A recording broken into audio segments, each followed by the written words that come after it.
We are good to go. I'll call the meeting to order here. It's 5:02. With that, I'm going to move to the adoption of the agenda. Any admissions or deletions from administration? No, sir. Anything extra from council? Not seeing any. Councillor Dean? Move that council adopts the agenda as presented. Thank you, councillor. With that, I will call the question. All in favor? That's moved. 4.1, adoption of the minutes from our council meeting of September 24th, 2025. Anybody see anything there? No, I need a motion to approve as presented. Councillor Wilhelm. I'll motion to adopt the council meetings of September 24th, 2025 as presented. Thank you, councillor. I'll call the call the question. All in favor? That's carried. Public hearings or delegations, move this down to 7.1, bylaw 632/25, committee bylaw. Thank you, Chair. This was discussed at our previous council meeting. There were two amendments that were requested. One was to reestablish the numbers of the Economic Development Committee as previous. There was a recommendation from administration to reduce the number. Excuse me, and also the addition of the Indigenous Pathways Committee. It was a temporary committee that when we implemented our committee bylaw, it was removed. At the request of council, we have now reincorporated it. The committee structure is fairly not to say fairly similar, I believe it's identical to the previous committee. The only difference that has been added to its structure than the previous structure is we worked with some of the folks at the province in the Indigenous department, and they helped work on a land acknowledgement that we've incorporated as part of the committee. We thought it was appropriate that was another procedural element for the committee. And it will be the land acknowledgement that we will be implementing at our organizational meetings going forward. But it has been vetted by the province, and that is one item of note that I think helps go forward with the agenda that council has of being more inclusive and supportive of the Indigenous community. Any other questions, comments from council? Councillor Dean? Yeah, through the chair to administration, just a question, I guess. In the scope of work for the Economic Development Committee, it's page 10 of 22. The fourth bullet point says the committee shall advise when consulted on the annual budget for the economic development projects and programs. In the past, this committee, as well as Ag Services and Community Services, budgets typically were presented to the committee. The committee would review it, and then it would be moved on to council. Is that what we're saying there? Just when I say when consulted, my assumption is that would be on an annual basis? Yeah, we will be incorporating some level of engagement from the budgets to all our committees, so yeah. I think the key of when consulted is administratively they are an advisory board. Yeah. And we don't want to necessarily be bound by must. It gives us the flexibility where if we hear what they're advising and either if we fundamentally disagree during the budget discussion, we will absolutely make that clear. But our concern also is if they make a recommendation and we do some tweaks, we don't want to increase the bureaucracy needs of having to go back to the committee to make sure that this tweak realigns with their discussions. Okay, and just the other part of that question is within the terms of reference, I thought the previous one actually used the language advisory committee, and has that been removed, or is that just a formatting thing? That I would have to look into. I would have to double check. Okay. The intent of all committees is they are advisory in nature. Sure. But if you'd like, we can defer and bring it back to clarify. I don't think so. If that's the intent, that's the intent. Any other questions, comments from council? Seeing any, Councillor Prestidge? I feel the 2 and 3 is a better way to go. I think we get more done on this board than with the 3 and the 4. Any other questions, comments from council? Not seeing any. Councillor Dean? I'd move that council give bylaw 632/25 committees bylaw as amended, third and final reading. Councillor, discussion to the motion? Not seeing any. Call the question, all in favor? Opposed? That's 3 and 3, so that'd be defeated. Or is that defeated or approved after that tie? Defeated. Ties a fail. Okay, so I guess given that's a fail for the third reading, procedurally, Bylaw's done. bylaw's done. So we will bring a new bylaw before council in the future. Okay, thank you. 7.2, bylaw 633-25, repeal council and council committee code of conduct bylaw 608-23. Thank you, Mr. Chair. As you know, Bill 50 worked its way through the provincial government this year and effectively canceled all code of conducts in the province. Technically, Bill 50 did kind of cancel our existing bylaw, but from an internal housekeeping point of view, we thought it was just as important to formally rescind it. And as such, the bylaw before you will rescind the code of conduct. We are not expecting a significant number of conduct changes from council in the near future. Until the province establishes those regulations, and we'll continue to encourage everyone to work respectfully and listen accordingly. Thank you, Mr. Ferris. Any questions, comments? We're just getting in line with the provincial bills, so. Councillor Dean? Move that council give first reading to bylaw 633-25, repealing bylaw 608-23, council and council committee code of conduct. Thank you, Councillor. Discussion to the motion? Not seeing any, call the question, all in favor? That's moved. Councillor Kuchen? Yeah, I move that council give second reading to bylaw 633-25. Thank you, Councillor. Discussion to the motion? Not seeing any, call the question, all in favor? It's moved. Third, Councillor Prestidge? I'll move that by unanimous consent, council proceed with third reading of bylaw 633-25. Thank you, Councillor. Again, call the question, all in favor? That's moved. We have unanimous. Somebody wants to move to third reading. Councillor Wilhelm? Move that council gives third reading to bylaw 633-25. Thank you, Councillor. Call the question, all in favor? It's moved. 8.1, special meeting CYZU master plan and planning considerations. Good evening, members of council. Good afternoon, Mr. Hollett. On August 26, 2025, the Airport Advisory Committee recommended the council hold a special meeting for master plan discussions and other airport-related topics. The AEC directed administration to make revisions to the CYZU conceptual plan that was presented at the AEC meeting on August 26. Some of the changes were adjustment to conceptual layouts, creating various width taxiways, developing setbacks based on legal blocks, and investigating the potential of incorporating residential component of the airport. Administration is currently compiling this information and is expected to be available by Q1 of 2026 for the AAC's consideration and subsequently be available for council discussion. Thank you, Mr. Hollett. Any questions? Any discussion? Not seeing anything. Councillor Dean? I move that council receive the update on a potential special meeting regarding CYZU master plan and planning considerations for information.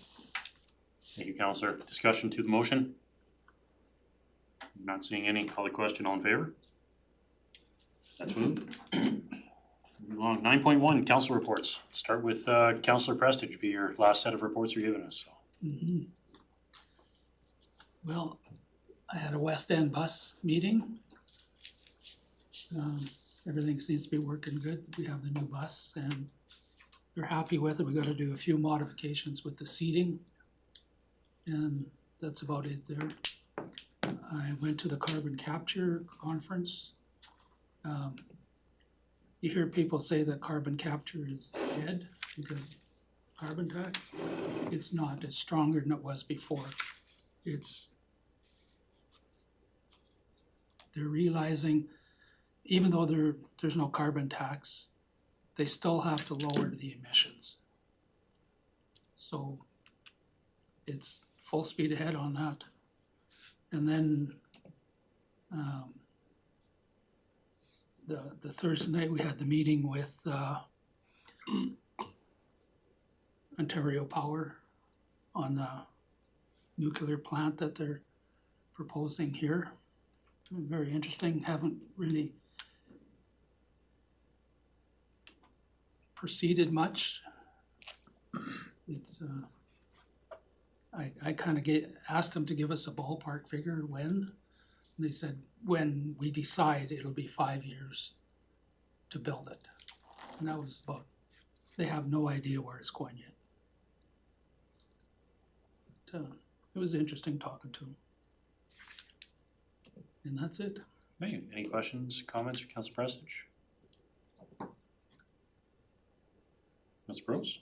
Yeah, I actually had a fairly quiet time here before election, so I've just been focusing on campaigning more than anything, which I'm getting a lot of face-to-face conversations, so that's good.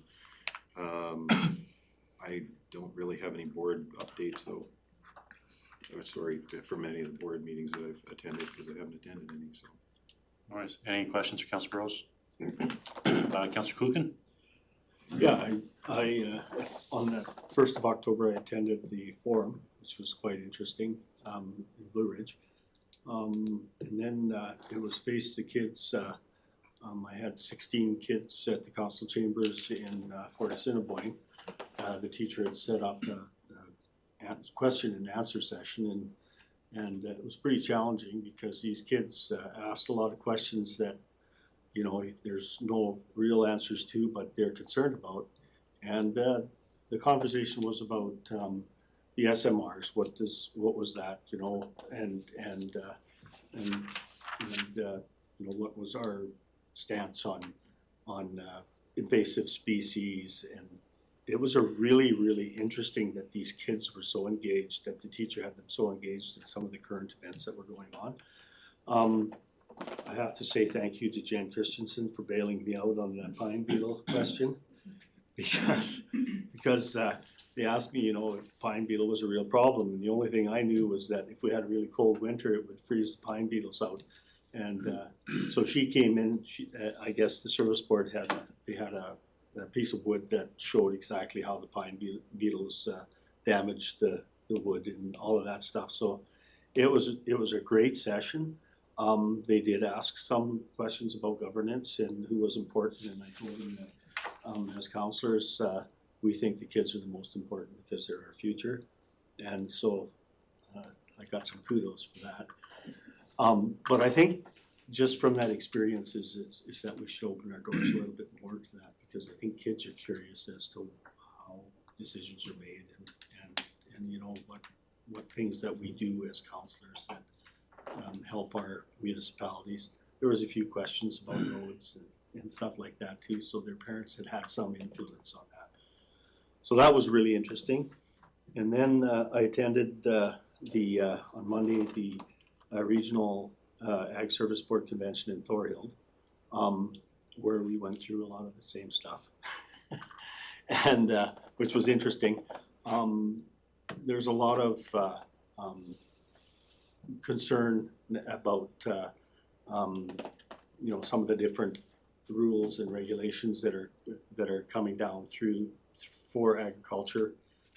We had a really good presentation from Fish and Wildlife about the wildlife management, which you know, there was a lot of conversation about that, and then we discussed, you know, some of the resolutions that there should be a conversation about.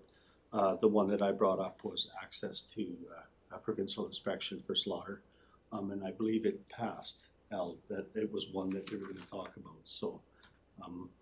It was just a standard meeting, a lot of information, and we were here today. And Counselor, questions for Counselor Hoogan? Only comment I can, just we were talking about the kids and the importance and talking about that, my youngest at Pat Hardy, end of last year, they were having a discussion about government and different levels, and came home, they were actually, and this is for administration also, some of our YouTube videos that we do, as far as our council, they referenced them and actually used some of those videos in the classroom to give kids an idea of what actually happens around municipal chambers, so Nice. that was pretty cool. Councillor Wilhelm, your final to do? Yeah, so haven't had many meetings since the last one, other than today I had my last Lac-Saint-Anne Foundation board meeting. I think I've told you guys this a lot, I really like that board. We're continuing forward with planning on how we're gonna solve the number of doors in our region for seniors housing. And it's moving forward quite positively. I mean, obviously the next board's gonna have to take the ball that we left them and roll with it, but we're setting that foundation's financial future up quite well to solve that problem. And then I got an update from the CAO as well. Council had put a letter forward in support of having the Wellspring property in town transferred into Lac-Saint-Anne Foundation's ownership or stewardship, if you wanna call it. So we haven't got approval on that yet, but we're hearing that it's positive that could happen. So that was the update there. It's pretty important for the future of what we wanna do here, so I'm hoping the next council can continue to push for that, because I think it's gonna be really important for the projects for solving those doors in the future. And then the last thing, cause I have no ability to affect this, and it was something that I wanted to do when I first got on council, but I just wanted to have a quick conversation again for the people that, or the council that's here now and the ones that are returning next year, about we received our census information back with regards to how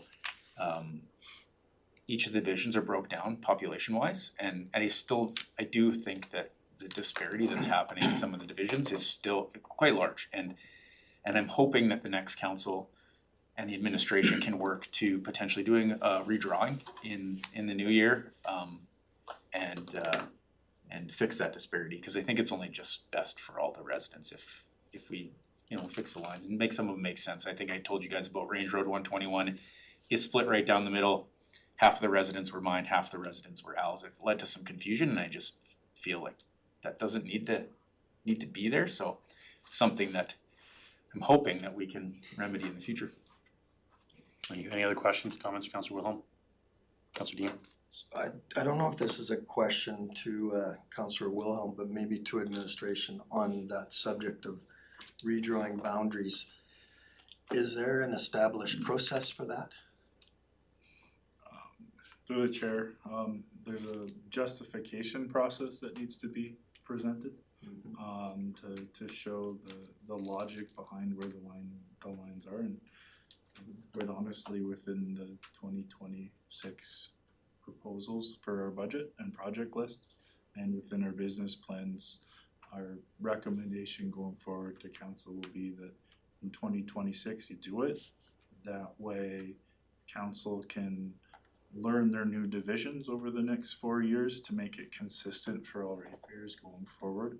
But I do agree with the sentiment of Councillor Wilhelm on just the population has skyrocketed in some of the divisions, and from a equal representation point of view, it merits a discussion at the very least. Sure. Okay, so and to that end, then you don't require direction from council, you don't need a motion, do that, that's part of administrator's plans going forward? Through the chair, you can only direct me for motion, bylaw, or policy, but trying to be proactive is the gift I need to stay in my position.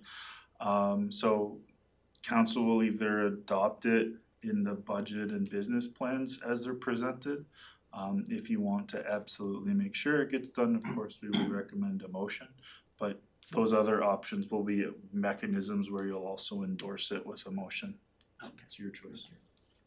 Thank you. Anything else for Councillor Wilhelm? Councillor Dean? Well, I had a fairly busy last 2 weeks. Starting on the September 25th and 26th, I attended that SMR conference in Edmonton, and once again, very few elected officials. There were representatives of the provincial government, so two different ministers addressed the attendees as well as the premier. And the consensus is, coming from, I don't want to put words in the premier's mouth, but her message that I received was, right now, the economics behind SMR it's more expensive and it takes longer to construct an electrical generation plant than a natural gas powered one. And so while she sees the benefit long term, what she told that crowd was, in the short term, for immediate needs, that natural gas might be the more logical way to go. That being said, the appetite for electrical consumption over the next couple decades is going to continue to go up, and so SMR technology will be part of the solution to bring more electricity to the grid. And that's not even talking about AI. That's just normal consumption that consumers and businesses need.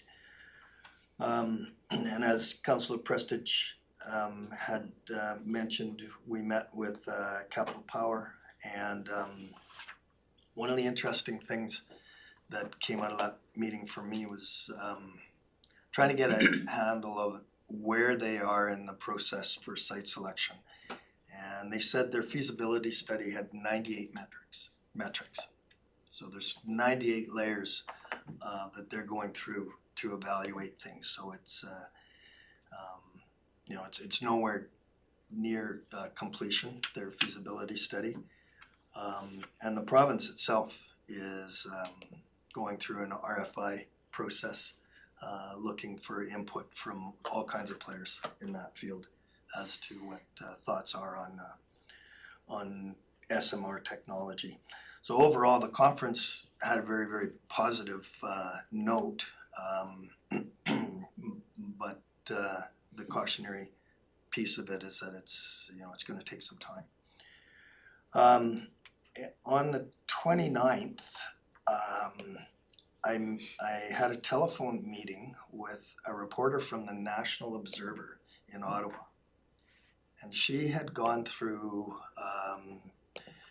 transcripts of council meetings looking for discussion about SMR technology and where councils sit. And she,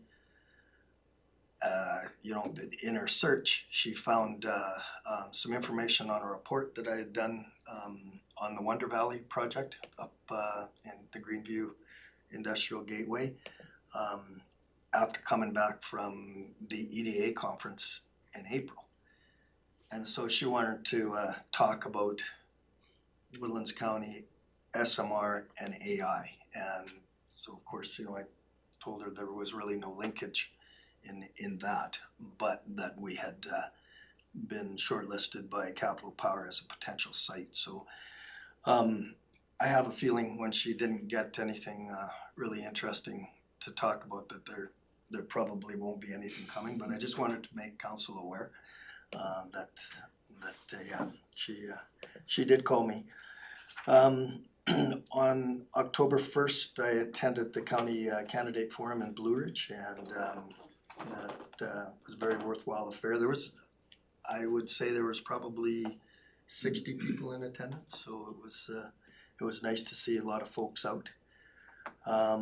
And then the next day, the Chamber of Commerce hosted a forum for the town candidates, and I attended that as well. And probably the most common piece that every candidate talked about was trying to, the mandate of their, one of their mandates would be to have a better relationship with Woodlands County. So it was nice to see consistent messaging coming from there. And then on Monday, along with Councillor Kulkin, I attended the Northwest ASB conference, and as he suggested, the highlight for me was that presentation by the wildlife officers. I talk about the factors, the process that those guys need to go through in order to do a report that would enable a producer to lay a claim for an animal that had been taken down by, a bear or a cougar. And it's quite a lengthy process, and producers don't always get the result they want. But just more of that red tape. The term red tape reduction came up a number of times in that conference.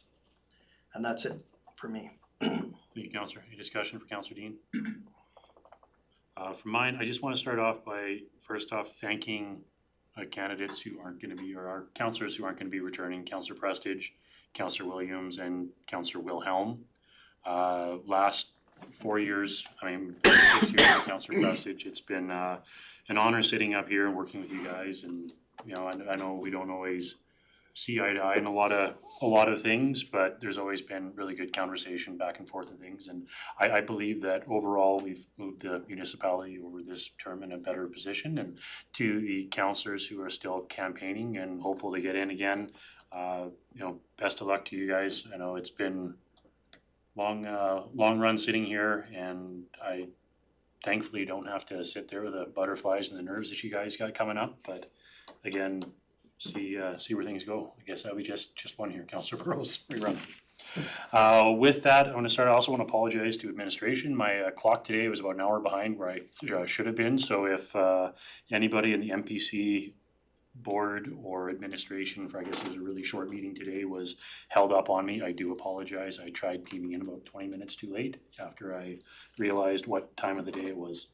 I had a photo op just before council here with the winners of our draw from our survey there for the helicopter ride, the boat trip, all of the wonderful things that we have here with the municipality.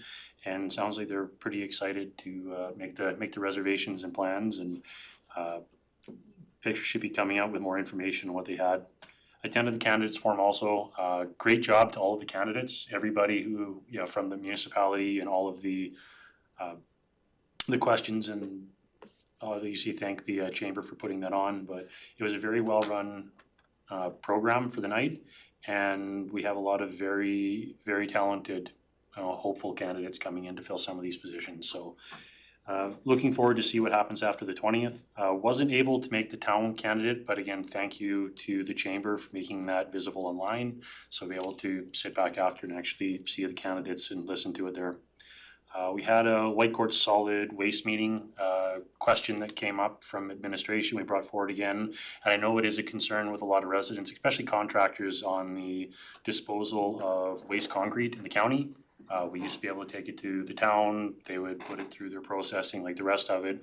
And when we asked the town over and over what the take up is on that, they just keep telling us that they're analyzing it and looking at it. So we are trying from the municipality side to try to find something to work with them. I don't know with administration if this is gonna be a long-standing problem, if it's something that we probably are gonna have to budget for a fix on our own, or to be able to allow or do something. I do know, again, from a resident and a contractor end, it is something that's becoming a bit of an issue. Lastly, Whitecourt Library Board had a meeting there. Their new director, Nancy Koff, who some of us around the table here know, she sat in our administration here for a brief minute. She is doing a fantastic job going through a lot of the financials and a lot of the numbers and stuff they have, and some of the, I'm not gonna say shortfalls, but misunderstandings on how some of the stuff has been managed previously to what they're seeing on how things should be operating and going. And it was a little eye-opening as a board member on that, and I wasn't the only one who was kind of surprised by some of the findings, but I do want to give her a kudos for the work that she is putting out in that board and with the library and trying to clean up and reorganize and restructure. So that is currently what I have. Any questions? Not seeing any. If I get a motion to move the council reports. Councilor Bros. Make a motion that we move the council reports as presented. Thank you, Councilor. I'll call that question. All in favor? And that's moved. 10.1, potential submission to Government of Alberta RFI on small module reactor development. Thank you, Reeve. This item is brought forward as indicated in your council reports from Councillor Dean. The province is actively seeking engagement from Albertans on SMRs and their future in Alberta. In our discussions with Capital Power and OPG,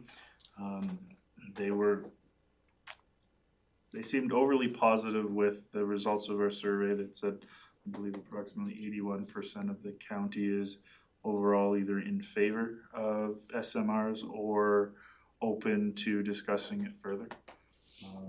I believe the number they said is typically when these projects are looked at, if they get a positivity rate of in the mid-50s, they're really quite happy at the end of their engagement section. So the fact that our engagement is so positive at the ground inspection level, I would say it was a good thing that shows that Woodlands County is currently hitting above its weight class in a certain way. But that said, ultimately the regulatory framework in the province doesn't really exist just yet for SMRs. So the province is seeking feedback, and there is the possibility, should council wish, that we submit our own feedback as well as references for the province on what the residents of Woodlands County feel towards SMRs based on the data we have. So if you'd like to do that, we are recommending motion 1 where you highlight whatever emphasis you would like us to put in the letter, and we'll go to it. That being said, however you'd like to engage the opportunities, we're happy to take. Alternatively, we could also post it on our website to the general public and link that email addresses along with the provincial website should you'd like to go that step further as well. Thank you, Matthew. Any discussion from council? Councilor Dean and then. Sure, so the concept of responding to this RFI actually came from Capital Power. They they just appreciated our meeting that we had the other day, and they're going through a formal response to the government and suggested that we might want to consider it. I asked administration to put this out to get a feel for how council felt, whether a response was appropriate. I see that we've got a number of different options that council or that administration has given us to consider, but I just wanted to get a feel from council whether they thought it was appropriate to have a response. Councilor Burrows? Yeah, I think that given the information that we currently have from the survey and from the census data, I think we've got an overall generally positive response here, and I think we should seize the opportunity to have some input at the provincial level. Certainly if we get in at the ground floor, at least we might be able to help the province when constructing some of these regulations that are, kind of filling in the rest of the idea. So I was going to go ahead and make the motion that council direct administration to prepare and submit a response to the Government of Alberta's RFI on small modular reactor development, emphasizing our probably our census data. Any feedback from administration on that motion? No, sir. Any discussion? Councilor Kuchen and Councilor Dean? Yeah, I think that, just from the discussion, first of all, this has been something that we've been putting in the forefront as a county for quite some time. And I think with response to what Councilor Dean had mentioned, that there were very little or very few other elected officials at at that SMR convention, I think it serves a purpose for us to beat that drum a little bit too, that, you know, we have been a leadership role, we continue to be there as elected officials to make sure that we do all of the things that we need to do to get this done right. You know, that would just be not in addition to the motion, but that would be a support that I would like to see there. Councillor Dean? Thanks. So through the chair, I guess to the motion, Councillor Burrows, had administration has prepared 3 bullet points there. Should council wish to provide a submission, administration can prepare a draft letter summarizing, and then those 3 bullet points, if you see it, I think it's bottom of page 1 of the RFD, and then continues on to page 2. So could we assume that those bullet points would be captured in the letter that you're moving, that they construct? Sorry, you're asking me to include the 3 bullet points in the motion? Yeah, well, not necessarily in the motion, but in the letter, like would those, does that summarize as well as the response to the census? Matthew? If I can through the chair. So the intent of the letter will be, based on the motion, we would incorporate those 4 bullet points. The point of the emphasizing, where I leave it up to council, is simply if there was something that council particularly wanted to emphasize to the province as to why this is important, just giving the opportunity, because in those bullets, for example, the census isn't in there. So they will be incorporated into the letter. Okay. Thank you. Any other discussion to the motion? Not seeing any, I'll call the question, all in favor? And that's moved. Brings us to 11B.1, write-off of outstanding property tax. Good afternoon, the River and members of council. Before you are the write-off of outstanding property taxes, and I did attach the schedule there, Schedule A. Now, basically, you could see 16% of those write-offs is coming from some companies that have been declared bankrupt and will no longer collect anything from them. One was dissolved, but the 82% of the write-off just relates to one company that was sold to another company. So if you look at the schedule that I attached there, you'll see the breakdown of those oil and gas companies. So we are writing off about 111,000.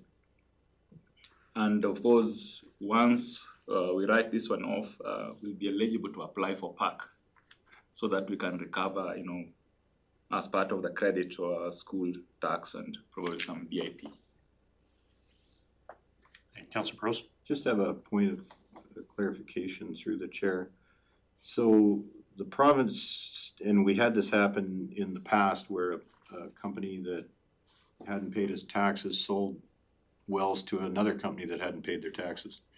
So the province has put in place that you can't transfer that property, and I believe the number is 20,000 outstanding, up to 20,000. I can't remember the number, but was that, did the company that bought the company that didn't pay their taxes, are they up to date on their taxes without using names?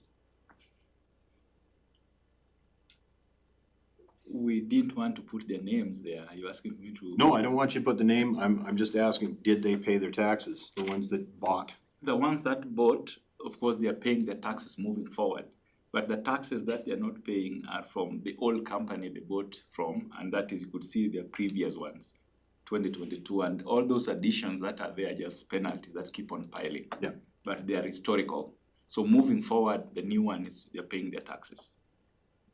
Right, but they had paid all their taxes. So you have one company buying another company. Correct. This company didn't pay their taxes. Right. This company gets bought by this company. Yes. So did this company pay all their taxes on their previous, or do they not have anything in Woodlands County that we know about? No, I don't think there is anything that is outstanding from Okay. the new company. That's my question. Thank you. Any other questions, comments? Not seeing any, somebody wanna make a motion to write off the property taxes? Counselor Dean, Sure. Move the council approve the write-off of outstanding property taxes as per Schedule A for a total of $111,518 and direct administration to apply for recovery of school taxes under the Provincial Education Requisition Credit Program. thank you, Counselor. Discussion to the motion? Not seeing any, I'll call the question. All in favor? It's moved. 11B2, accounts receivable and utilities write-off. Again, the relevant members of council continue with the write-offs. This is now on the accounts receivable side and the utilities. And again, I've also attached the schedule there. And most of them are, tax certificates that were issued and it's been standing for a very long time, and we will not collect those ones there. They've been standing there for a very long time. And one thing that I would like to mention here is that most of these current write-offs that we have are historical. So we are trying to put some things in place to avoid this in the future, to mitigate some of these risks that we might have. Like you could see, we have tax certificates, we have bulk water, all those ones. So in the future, probably we'll be looking at some kind of prepayments ahead of time before they get, because some of them are very, could see, $5, could see $30, $10. So if they prepay, then we will not be having this list of write-offs in the future. So we are trying to place some things in place to mitigate some of those areas. The rest of it is just on airport fees. Basically, it's just tax certificates, airport fees, and the bulk water. Thank you. Any discussion from council? Not seeing any. Councilor Prestige? Make a motion that council write off the outstanding accounts receivable balances as per Schedule A totaling $2,806.83 and outstanding utility balances as per Schedule B totaling $2,608.57. Thank you, Councilor. Discussion to the motion? Not seeing any, I'll call the question. All in favor? That's moved. 11C.1, winter maintenance performance analysis, Whitecourt Roadways. Good evening, Your Worship and members of council. This is a continuation of previous RFD we made in June of this year for the Fort Assiniboine area roadways, and the administration has completed a winter maintenance performance analysis for the Whitecourt area, focusing on the hard surface roads. The service level standard that we currently have based on policy 3231 winter operations is that the county will make reasonable effort to clear all roadways within 96 hours of snowfall ending, and the county will start working when there is 2.5 centimeters of snow accumulation on the paved roads. Currently in the Whitecourt area, there are 3 plow trucks serving this area. It's about total of 200 lane kilometers of hard surface roads. That includes the hot mix roads, the cold mix roads, and oiled roads. And the priority generally follows a descending order from arterial and collector roads first, and hamlets and subdivision roads, and then finishing off with snowflakes, turnarounds, and approaches. The administration has selected randomly 3 events, one at the beginning of the season, one in the middle of the season, one towards the end of the season. Do a post-storm review. We look at the weather data, we look at our response times, and the GPS data to see the routing. And I'm not going to read the details of those 3 events, but in summary of the review, we have found that not all the 3 trucks responded to all the events, and many of those situations were due to out of commission and both for repairs in the county shop. The number of available plow trucks or in other words, equipment downtime is identified as a critical item in the Whitecourt area for our hard surface roads. I will point out that you noticed the January event that was temperature dropped down to below -35. Based on our policy, if the temperature is below -32, we basically halt winter road maintenance service, otherwise we're creating more hazards than we're trying to help. And that's one of the reason why that event took a little bit longer than normal to be cleaned up.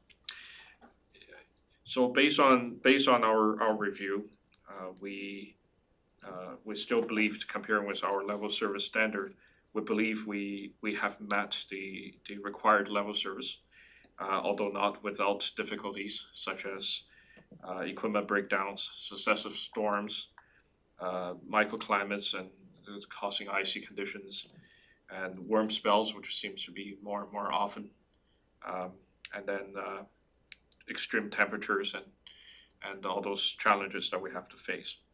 So just touch on to the equipment, and I want to put council's mind at ease. I'm not here to ask for another plow truck. That's not intent. We have found that if we have 3 well-maintained, in good working condition plow trucks plus 1 spare, we're able to maintain our level of service and providing the service that we need. Currently, as I mentioned, we have 3. One of the unit is 2013 model. That's the oldest, and it's currently being replaced by a plow truck that will be arriving in 2026. Another unit, 8419, is a 2015 model that in a few years we also need to replace that truck. And the last unit, 423, is a 2019 model. It's one of the most reliable in our fleet here in Whitecourt. This is already 6 years old, so in 4 or 5 years we should plan for replacement of such unit. So in summary, I think by fall of 2026 we'll have our 3 reliable trucks, just by the natural attrition and replacement. But we do need to keep 1 older unit behind so we can use as a spare, just in case there's equipment breakdowns. And that doesn't really have direct cost implications to the county, just meaning that we need to delay a surplusing of a unit. In this, we also have conducted a review of the service requests that we have, and magically there's 100 service requests in the Whitecourt area that's related to winter maintenance. Although the 104 were due to maintenance and turnarounds, 8 were due to plowing, 13 were due to wing rolls at approaches, and 63 were due to grading gravel roads. And most of the 63 are related to our hills, the Cartwrights, the coal mines, and the Whispering. Those 3 hills generate a lot of service requests. And there is a strong correlation between the icy conditions as a result of a warm spell or a storm event that we just couldn't get those 3 hills cleared in a speedy manner, and also apply some material to allow better traction. There's a strong correlation between those. So in thinking of improvement ideas, one of the critical linkage that we identified is there's only 1 single loader for the entire Whitecourt area. If that loader breaks down, we basically will be at a halt. We wouldn't be able to load any sand and salt into our trucks, and or gravel or chips. So that's one critical linkage that we have. Similar to Whitecourt, the Fort Assiniboine shop also only have 1 single loader. So both shops are operating at critical capacity there. And this is where I would like to recommend as an option that the county consider obtain another loader, 1 as a backup to serve both shops, because if both shops are at critical capacity, then this 3rd loader can really help. But also a loader with a blade attachment can be used for serving our hard to get to areas, or try to improve our level of service on other areas. For example, the hamlets, the turnarounds, the approaches, grader with a blade attachment can be utilized to do that. We reviewed our contingent of plow truck operators. Currently, we have 1 dedicated plow truck operator here in Whitecourt, and we have 4 other employees who are versatile enough to also be used as plow truck drivers. And this this contingent of staff is adequate in normal conditions to serve us our winter maintenance activities.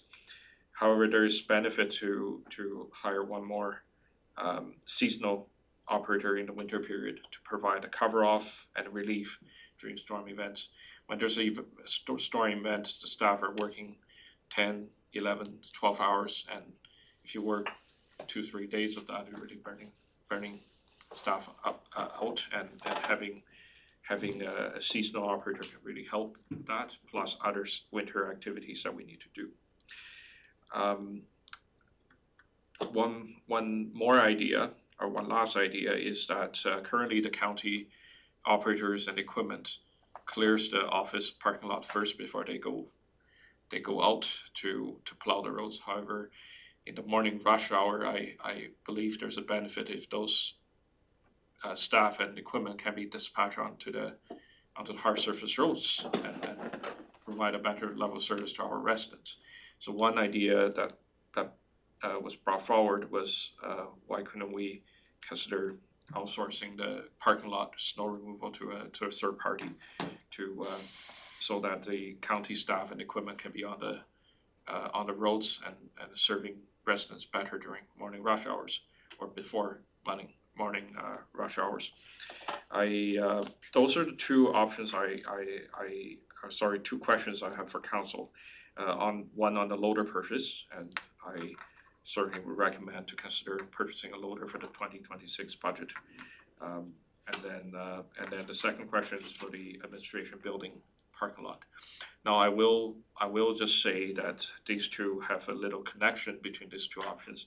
If we are getting a loader in 2026, and we are also getting a temporary seasonal operator, the need to have a contract service providing snow clearing for our parking lot needs to be reviewed, which we may not need it if we have a loader and the staff. But for the current season, we should consider hiring a contractor services for the parking lot, and see what council may decide on a loader and others. I kind of tried to summarize my RFD, but if there's any questions, happy to answer. Thank you. Thank you, Jeff. I suppose, for me, the loader or contracting services at this point, moving it to budget discussions, it's, there's nothing wrong with moving the discussion ahead, getting pricing, getting some alternatives at that level, and seeing what the impact on the budget looks like, especially if you can show the budget and possible savings or improvements at that end too with our service levels. I don't think there's a bad idea to have those discussions again. So, anything else from council? Councillor Dean? Yeah. Question, I think to council, because fortunately all administration here wasn't part of this conversation that I'm gonna bring up. Did we not, was it not recommended to sell as surplus a loader last year, year and a half ago? 2 years ago. 2 years ago? Councillor Prestige? Through the chair to council and administration. It was recommended we sell that loader because it was too costly to fix and it was unreliable. So why would we keep it? All right, thank you. Thank you for the clarification, Councillor Prestige. Any other discussion on this? Councillor Burrows? I'll go ahead and make the motion that council direct administration to add loader purchase to the 2026 capital budget. Alright, so motion 2, Councillor Burrows. Discussion on the motion? Not seeing any, I'll call the question. All in favor? That's moved. Somebody wants to do motion 1, Councillor Dean? So we'll move the council receive the winter maintenance performance analysis Whitecourt roadways presentation for information. Thank you, Councillor. Discussion to the motion? Not seeing any, I'll call that question. All in favor? It's moved. We have a third motion here, recommendation from administration.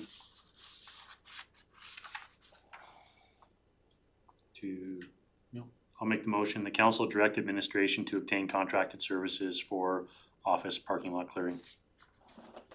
Counselor Dean? Would you accept a friendly amendment to be added to budget discussion? I wanna actually reword my budget. The council direct administration to obtain contracted services pricing for office parking lot clearing for the 2026 budget. Does that work for council? Any discussion, Councilor Burrows? Well, I'm just gonna ask the question through the chair to administration. So the 26 budget, but from my understanding, the 25/26 is when you need the clearing, not in 26/27. Is that correct? If you get the loader. Through the chair, we have money in our contracted services budget if we see this year that it is going to make our roads safer. We can definitely do it within our current budget constraints. Depending how it goes with the loader, we can reevaluate at that point, but I'm confident with our current budget, if the prices are reasonable, we can do it this year. So does that change the motion? Cause it says My- 26 let's see. budget? I'm gonna say my intent of the motion, I guess would be to, before we offer, to see what the pricing might look like before we just contract it, whether it's just this budget year or next budget year. I would just like to have a little bit of an understanding of what that cost may look like. And I do understand as far as like a contracted service, depending on the snowfall or the volumes, that'll change. But if we have a price of like $200 an hour or a price of $1,200 an hour, it makes a large difference on what that impact could look like. Mr. Zhang? Your worship, I do have that info, is about $4,000 a month for contract services to do parking lot snow clearing. Right, and now to that comment, 'cause that wasn't, so just question on that before I probably remove my motion here. Would that be, month over month, or is that dependent on snowfall? Is what kind of, or need? Because if we don't have a lot of really high snow volumes where we have, we don't need to send the equipment out as urgently because we haven't met that threshold or that volume, I'm sure we can still do those in-house versus having somebody contracted take care of that. Your worship, generally contractors offering snow clearing services want a longer period of contract, and this is a flat rate lump sum based contract. It's not by hour. There's a risk going by hourly contract is you may not get the priority versus if you would enter into a longer term lump sum contract. Okay, I'm gonna remove my motion. I'm gonna go back to my initial motion, the council direct administration to obtain contract services for office parking lot clearing. And we'll just put it out there and see where that stands. Any discussion to the motion? Councilor Prestige? Through the chair. Is it just the parking lot here, or is it the shop and everything too? So the chair to Councilor Prestige is only the parking lot here. The on administration building? That's right. Okay, any more discussion to the motion? Call the question, all in favor? Opposed? It's passed. Alright, 11C2, Greater Beat Review, Whitecourt and Fort Assiniboine. Your worship and members of council, we have conducted a greater beat analysis focusing on key areas such as service requests, operator feedback, council feedback, machine usage, and try to calibrate ideal or proposed beat size. We first thought about doing this review through contracted services or consultant. But recognizing it's about $100,000, so we decided to do this in-house. I pulled some history, and if I'm not correct with my historical information, please correct me. But it is my understanding that pre-2019, the county operated with 7 greater beats with 7 graders, so 1 grader per beat. And then in somewhere between 2019 to 2021, the number of grader beats were reduced to 5, but we still had 7 graders back then.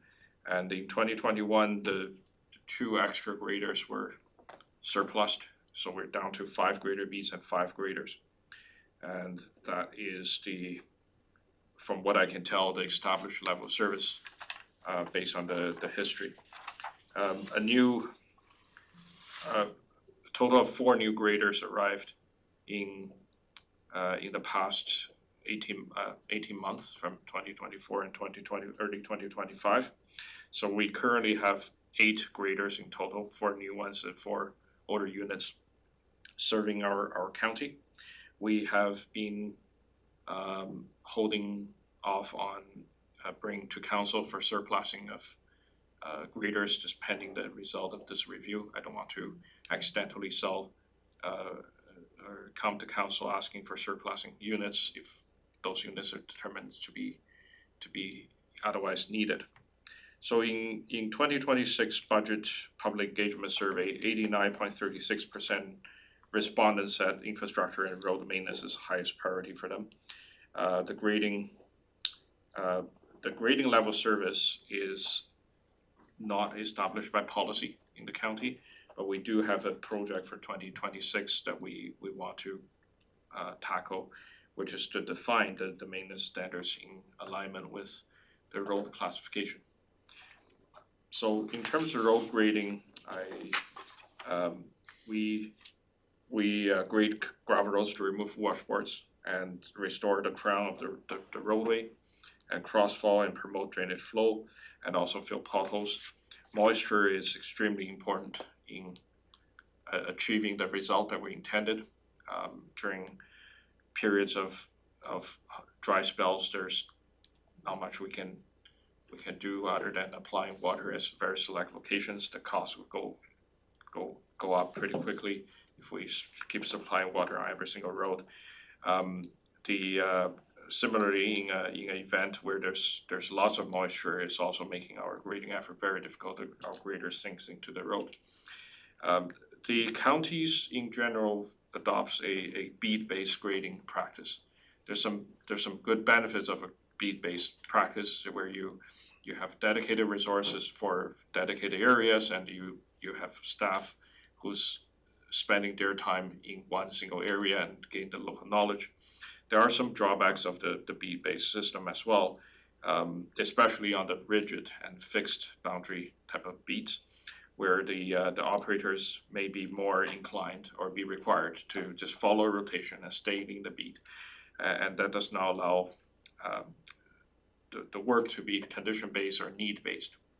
The other issue with that is the high demand areas are not being properly resourced. There are roads that require 2 gradings in a week, and there are roads only require 1 grading every 2 months, and a rotation-based grading would not be able to address that difference in demand. What we have been doing since a few years ago is to not making the beat boundaries very rigid. We allow resources to be shared and allow people operators to help each other in times of need. However, we have not really solved the problem of how many beats we need and the size of the beats. To illustrate that, I pulled the machine usage information, and in the table, councillors will see I listed out the grader units and the hours that each unit is putting in from May 1st to September 30th of this year. The last grader, G161, has a lopsided number, and that's exactly because of that. That grader looks after the Whitecourt West area, so it includes that's not the electoral district boundary, but it's basically from 120, from Range Road 120, from and including Range Road 120 and going west to the county boundary.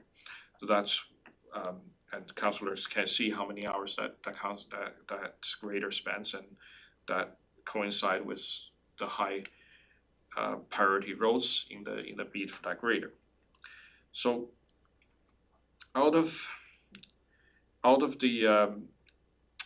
the 8 graders, we as I said, we currently have 5 beats, so we assign 1 grader per beat. But we also have 3 older graders to stay as floater.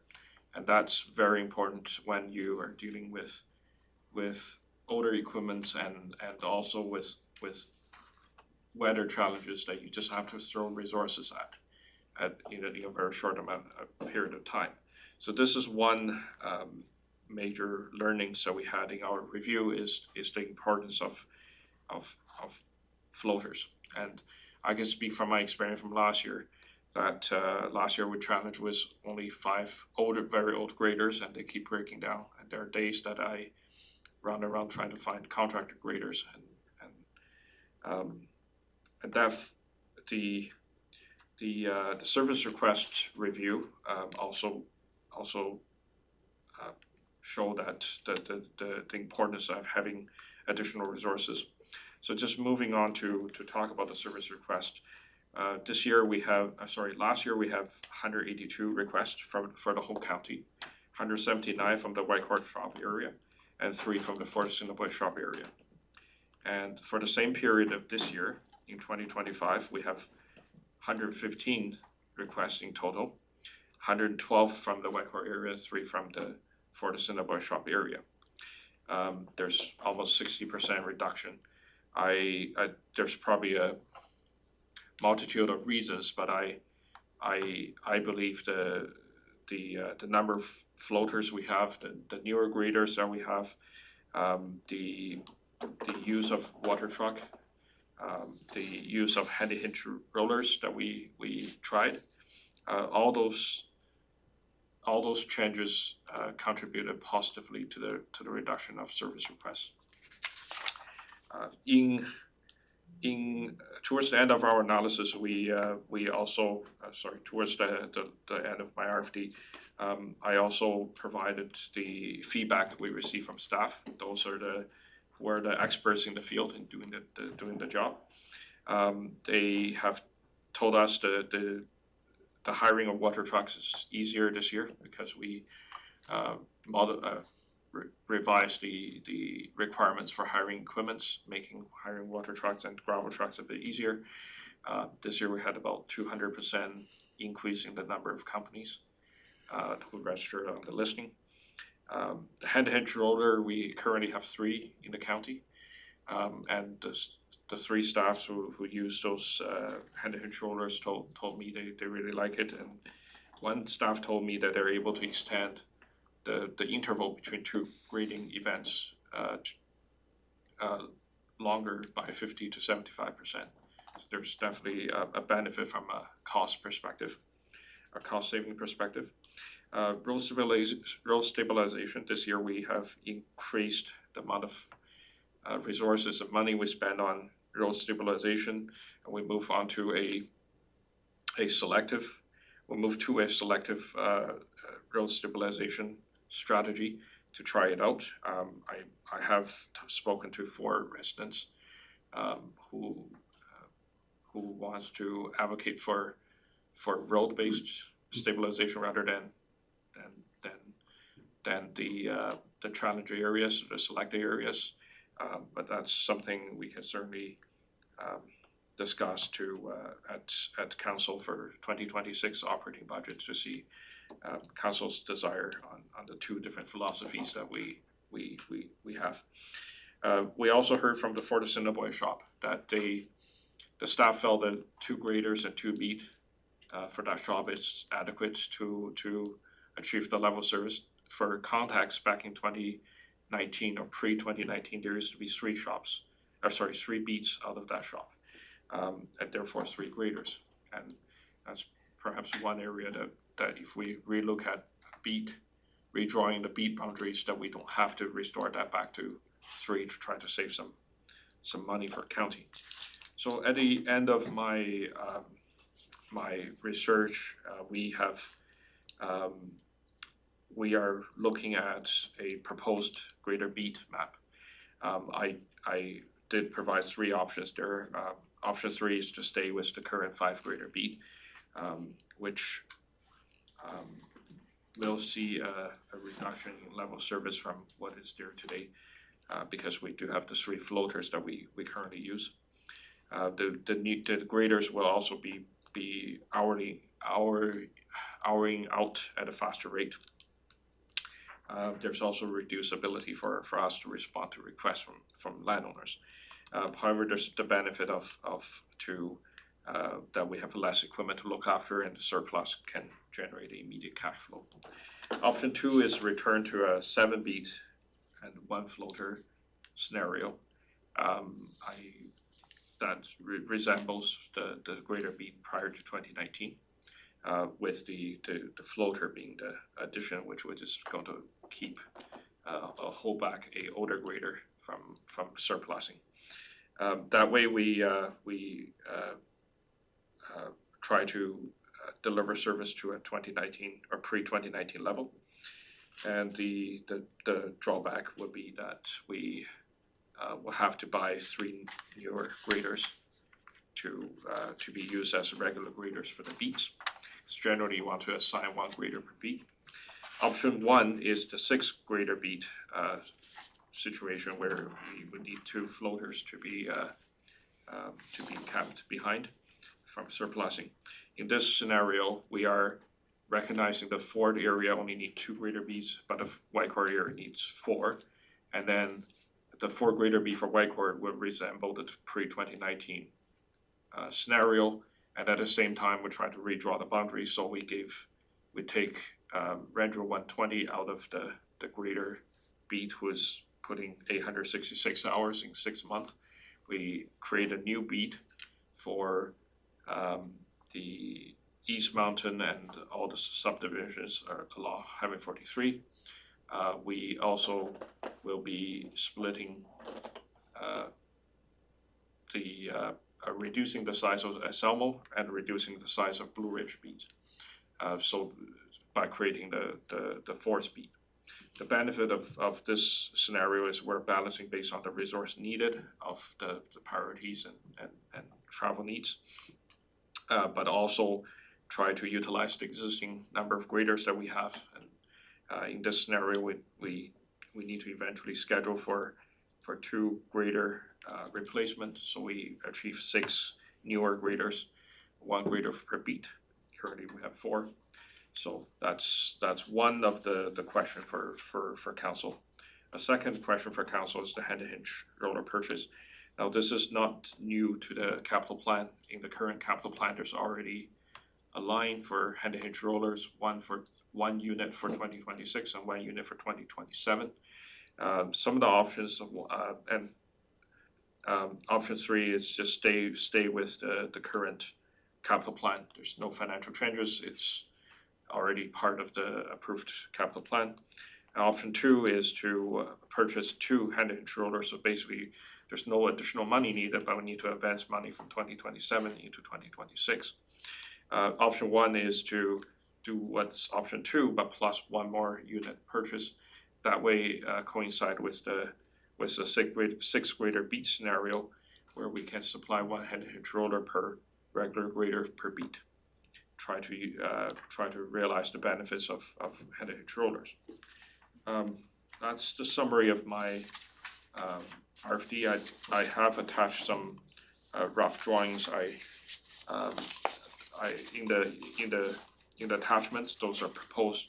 The first document is the proposed draft 6-beat map, and to try to show council the proposed beats and the intent. And then I also attached 1 drawing from 2019, and that shows the previous 7-beat scenario. And then I just made up I couldn't find a copy of the map for the existing 5-beat map, so I just created something quick. But I'm open to take any questions you may have. Just one for clarification, when you're talking about reducing the size of the beat in Blue Ridge and in Selmo, just for clarification, what does that mean by reducing the size of the beat? Like, are we talking about maintaining less roads? Or is that just that grader is gonna have a smaller area because we're reconfiguring?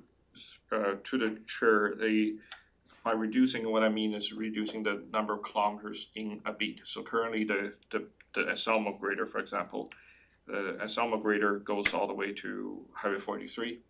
However, if we move the beat boundary 4 miles south, that's the proposed boundary, so you have it. Okay. Thank you for the clarification. Councillor Prestige and then Councillor Coogan. Through the chair to council and administration. Back in 2019, when we reduced the number of beats, this wasn't taken lightly. We were in a financial crunch. We could not afford to have 7 beats. So we shrunk it down to 5. We knew this was gonna be a hardship. And we knew sooner or later we were gonna have to replace back up to 7. So it's due. It did what we wanted it to do. We got our reserves back up. Now we can afford to actually go back the other way. My concern with using these older graders, I've had this concern for quite a while on other equipment.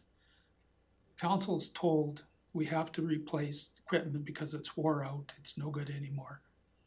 And then we use it, it never goes to surplus, and we find out it gets used for something else. And it's good enough for that, but it's not good enough for doing the job it was doing. So if we're taking some of these graders and putting them back on a beat that they should have been they should have stayed on, not taken out to get a new grader, I have a concern about that. Now, we're gonna use these older graders, there's no warranty on them anymore.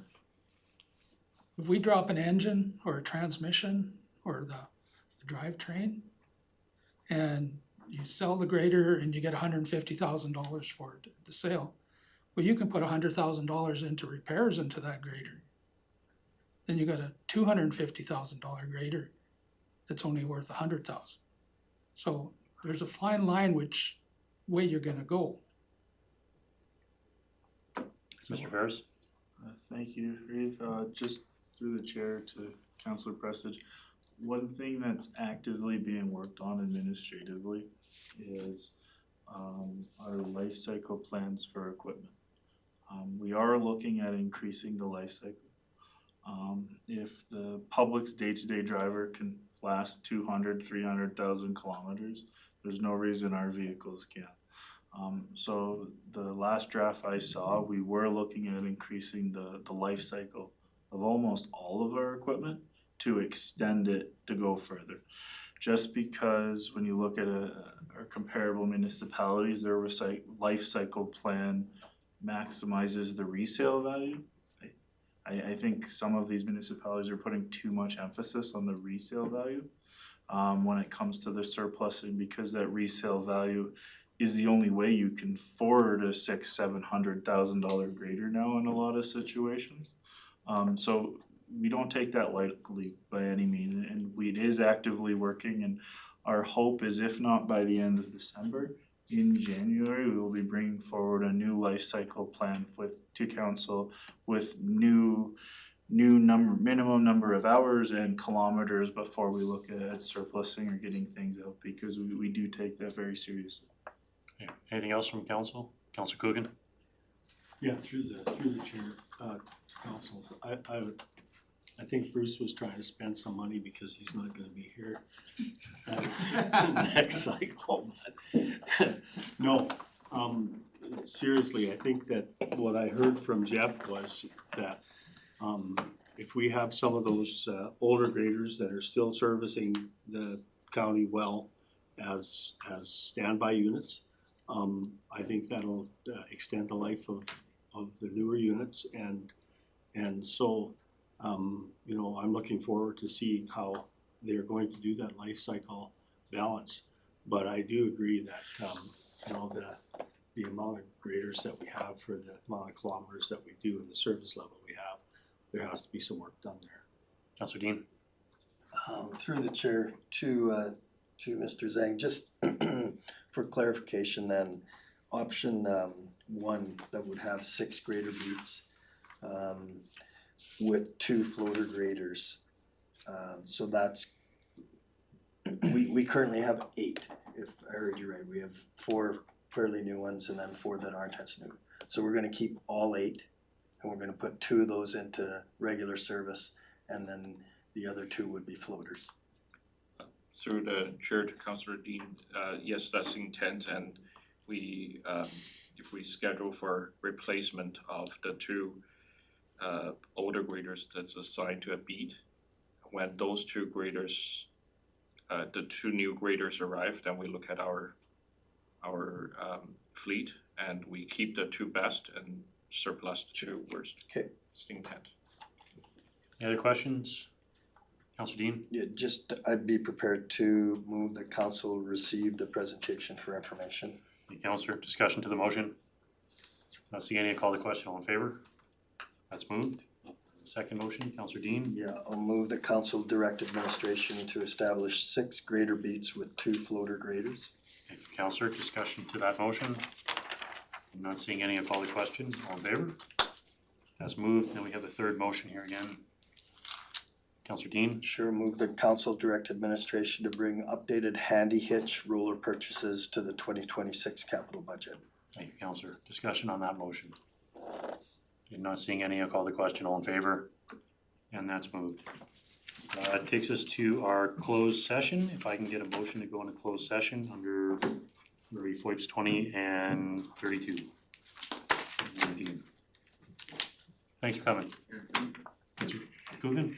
Yeah, I'll make the motion that council move into closed session in accordance with section 197(2) of the Municipal Government Act and sections 19 and 20 of the Access to Information Act to conduct the annual performance evaluation of the CAO and further to discuss the settlement offer under Access of Information Act, sections 20 and 32. Thank you, Councillor. Call the question. All in favor? And at 6:24, we are moving into closed session. Do we need to come back on after?